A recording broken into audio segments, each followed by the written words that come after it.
Oke, assalamualaikum warahmatullahi wabarakatuh. Selamat berjumpa kembali ya dengan saya Bang Pais di channel yang berbahagia. Sahabat-sahabat sekalian, di 2004 ini ada satu hal yang cukup fenomenal, yakni menurut sebuah berita yang kita peroleh bahwa pajak online itu mulai diterapkan.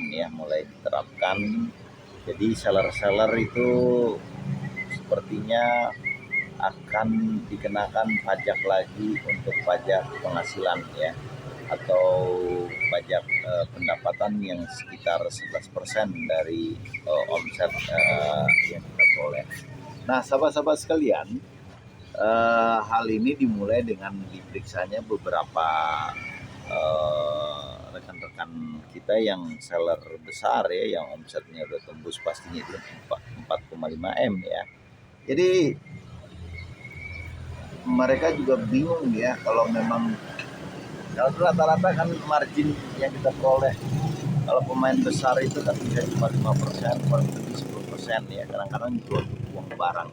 Nah, jika omset kita lebih dari 4,5 M, artinya kan kita udah kena PKP ya. Nah, banyak sahabat-sahabat kita ya, seller-seller online itu juga melakukan penggelapan pajak kalau bahasa saya ya, ini tidak melaporkan pajak kalau lebih dari omsetnya udah miliaran, tetapi masih mengatakan bahwa mereka UKM. Sedangkan kita tahu ya bahwa data-data di marketplace itu kan bersifat data-data yang bisa ditarik ya, data-data yang Anda tidak bisa bohong, Anda yang tidak bisa memanipulasi data-data tersebut. Karena kalau Anda berdagang offline, Anda bisa memanipulasi data itu, tetapi kalau berjualan online kan tidak mungkin, karena semua data itu kerekam secara historikal. Nah, sahabat-sahabat sekalian, ke depannya ini masa-masa depan online-nya akan suram ya, harga-harga barang akan naik ke 10% dari saat sekarang, karena saat sekarang juga Shopee sudah memperlakukan sekitar 12%-an, berarti harga itu naik lagi menjadi 25%. Nah, struktur biaya ini yang harus dipahami oleh teman-teman sekalian. Jangan sampai jualan kena pajak, akhirnya kita bisa rugi ya. Cash ini ya, kalau Anda mengenal di tahun 2012 gitu, di mana seorang penjual pulsa yang omsetnya miliaran itu akhirnya dikenakan pajak, dan permasalahannya itu ribet karena omset daripada pulsa itu kan rata-rata cuannya 10%, dikenakan pajak 11%, akhirnya dia boncos dan teriak-teriak. Dan memang aturannya seperti itu. Hidup ini kita harus mempunyai aspek hukum di dalam diri kita, sehingga kita nggak kaget ya, kita nggak bisa menerabas semuanya seenak kita ya, karena kita tahu ya, di dalam dunia ini ada orang yang berpikir cuan-cuan, tetapi ada orang juga yang berpikir risk. Tinggal kita combine saja ya. Kalau memang Anda omsetnya besar terus dengan satu rekening ya, terus Anda tidak melaporkan pajak, itu kan sangat tidak mustahil. Kalau omset Anda miliaran terus Anda nggak mau bayar pajak, ya Anda akan bisa dibangkrutkan oleh hukum-hukum yang berlaku di negara ini ya. Sahabat-sahabat sekalian, sekali lagi, dunia ini selalu berubah, kita selalu belajar. Ada hal-hal di luar kita yang tidak bisa kita ubah dan memang harus kita ikuti, dan itu faktanya. Untuk itu struktur biaya di dalam jualan online itu akan semakin tinggi, dan harganya mungkin juga akan menyamai offline. Jadi dunia keruntuhan daripada online ini udah di depan mata.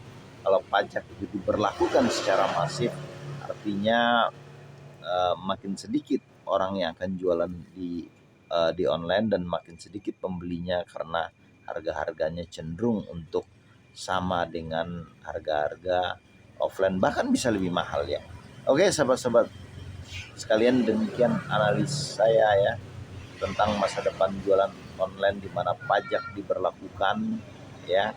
Pasti akan banyak seller-seller yang memanfaatkan, mencantol nama-nama orang, yang memanipulasi KTP orang untuk masuk ke tokonya, Dan tetapi apabila pemerintah memberlakukan bahwa pajak itu diberlakukan di awal, itu nggak akan menjadi suatu masalah ya. Tapi yang menjadi masalah adalah ketika pemerintah yang memberlakukan pajak itu, bahwa pajak itu di kemudian hari, artinya setelah terjadi penjualan ya, dan Anda harus melaporkan secara manual pajak Anda, dan itu saya rasa banyak orang atau seller yang akan terjebak dalam utang pajak atau dianggap menggelapkan pajak akhirnya. Sahabat-sahabat sekalian, pemerintah juga harus membuat satu aturan yang lebih mantap lah, yang lebih holistik, komprehensif, agar ekonomi bisa digerakkan ya. Karena apabila terlalu streng, terlalu kaku, mengakibatkan uang juga nggak akan bergerak ya. Orang-orang akan berjualan makin sedikit, orang-orang membeli akan makin sedikit, perusahaan-perusahaan jasa kirim akan banyak yang tumbang. Tapi itu memang pilihan-pilihan yang harus dihadapi di dalam ekonomi makro pemerintah kita. Saya harap ya pemerintah juga memberlakukan pajak ini secara arif, dan mudah-mudahan diterapkan secara langsung ya, artinya kalau terjadi penjualan artinya bahwa itu udah dipotong, jadi seller-seller itu nggak perlu lagi melaporkan, karena apabila mereka melaporkan maka seakan-akan pemerintah membuat jebakan mereka untuk membuat laporan, padahal data itu udah bisa ditarik ya, dan juga membuka peluang untuk terjadi penggelapan pajak. Dan itu sangat berbahaya untuk seller-seller, karena harus belajar banyak hal yang seller itu harus pelajari, apalagi seller-seller kecil ya, mulai dari packing, belanja, ngirim, dan itu sangat menguras mereka sekali, ads dan sebagainya, tambah lagi pajak, keuangan yang nggak jelas, dan itu memberatkan seller. Dan saya rasa, dan seller-seller yang memang hanya mau belajar lah yang pada akhirnya yang akan bisa bertahan. Akhir kata, wabillahi taufiq wal hidayah. Assalamualaikum warahmatullahi wabarakatuh.